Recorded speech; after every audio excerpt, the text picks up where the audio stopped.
Untouchable.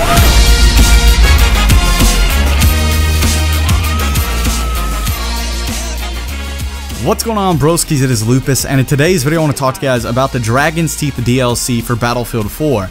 Now, I'm sure at this point in time most of you guys should know that it did release for premium members on all platforms. There was a little bit of an issue at the beginning where PlayStation users could not get it, but that has been fixed. So if you have not gotten a chance to play the Dragon's Teeth DLC, I would highly recommend going out, downloading it, and giving it a go, because in my personal opinion, I feel like it is the best Battlefield 4 DLC that we have gotten thus far.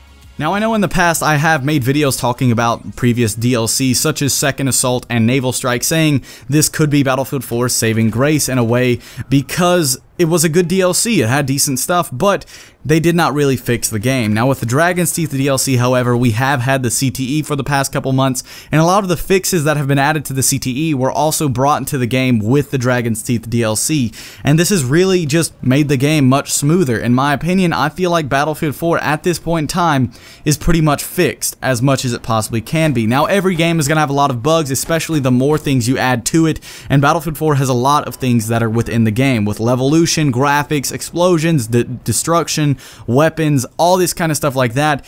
There are a lot of things that will cause issues, but DICE has done a really good job of fixing a lot of that. Even though it has been a long time since the game did come out, I feel like with Dragon's Teeth launch, Battlefield 4 is, in all intents and purposes, pretty much fixed. Now onto the things you get within the Dragon's Teeth DLC. They include a variety of maps, weapons, equipment, and game modes. So to start off with, the maps that you get are Pearl Market, Propaganda, Sunken Dragon, and Limfini Garden, all of which, in my opinion, are some of the best maps that we have gotten in any DLC for Battlefield 4.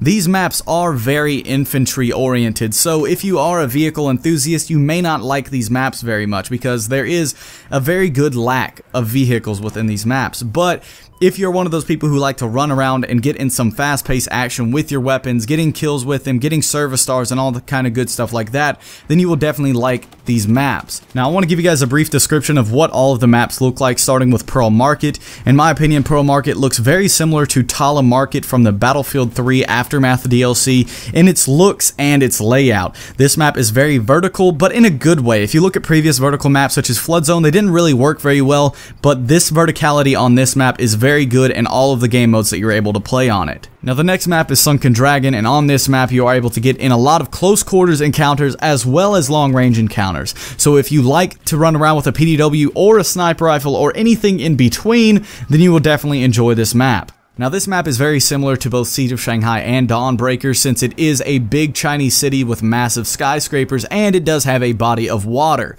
But this body of water can be either drained or filled back up using the floodgates as its Levolution, and it's just very interesting either way. The next map is Limfini Garden, and this map has two different types of Levolution within it.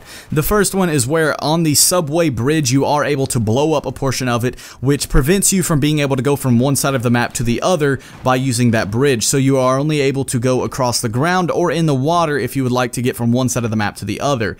The other Levolution event is the ability to cause a mudslide that changes the entire map. Now this is one of the most interesting Levolutions that we have had thus far because of the significant change it brings to the map. One side of the map is entirely changed. There are a bunch of dirt that has covered up the entire thing, crushing buildings, destroying portions of the map, and just adding an entire level and hills and all kinds of things that were not originally there. The last map in the DLC is Propaganda, and in my opinion it is the best map in the DLC. That's not to say the rest are bad, but this one seems to play out the best on Chainlink and other game modes, specifically Chainlink. Now this map is really cool because it is a snow-based map, and we only have one other snow-based map, and you guessed it, that's Operation Locker, which is mostly an interior-based map.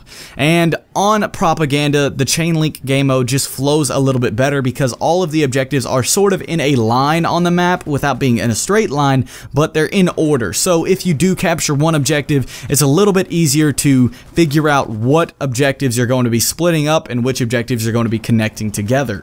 Now, the next thing I would like to talk to you guys about is the game modes that you get within this DLC. And to start off with, you do get all of the basic game modes, Conquest, Rush, Domination, and Team Deathmatch, but you also get the new game mode, Chain Link. And to me, this is probably one of the best game modes within Battlefield 4 because it just works so well on the DLC maps, and it has a lot of objective gameplay. If you are playing in the game, you'll notice that you will be getting kills like crazy or being killed like crazy because there's a lot of action because everybody goes for the objective. What you are supposed to do is it is very similar to Conquest and Domination where you have to capture objectives. However, if you capture certain objectives close to each other, they will end up linking together, and if you capture an objective in between two enemy objectives, it will break apart their chain link. And the more chain link you have, the bigger the chain you have, the faster you drain the enemy's tickets. So when you are playing this game mode, everybody goes for the objectives trying to win the game, and you will end up seeing a lot of people at these objectives, which will get you either a lot of kills, as I said, or a lot of deaths. So it's definitely a very objective-oriented game mode, and it works out very well on all of the maps. On top of the new game mode Chain Link, you also will get the ability to play Capture the Flag on all of these new maps. As you guys should know, Capture the Flag did come with the Second Assault DLC. However, that game mode was exclusive to just those maps, and a lot of people were wanting to play that game mode on other maps besides that. So, with the Dragon's Teeth DLC, they made it so that you can play Capture the Flag on all of the new maps. The next thing I'd like to talk to you guys about is the weapons that you'll be able to get within the DLC, and all of them are pretty decently impressive. The Unica 6 being the least impressive of the bunch. The Unica 6 is not bad, it has a decent damage model, but its accuracy kind of lacks. The Desert Eagle, however, is very impressive, very fun to use, and gives people an initiative to actually use a high-powered pistol within the game, and it's very reminiscent of the feeling of using the 44 Magnum within Battlefield 3. So I hope they don't end up nerfing this, and for the love of God, do not add a trigger delay to this gun, because I would just be mind blown if they ever decided to do that just because people end up complaining about the weapon. Just leave the Desert Eagle how it is, let us actually have a good high-powered pistol and move past it.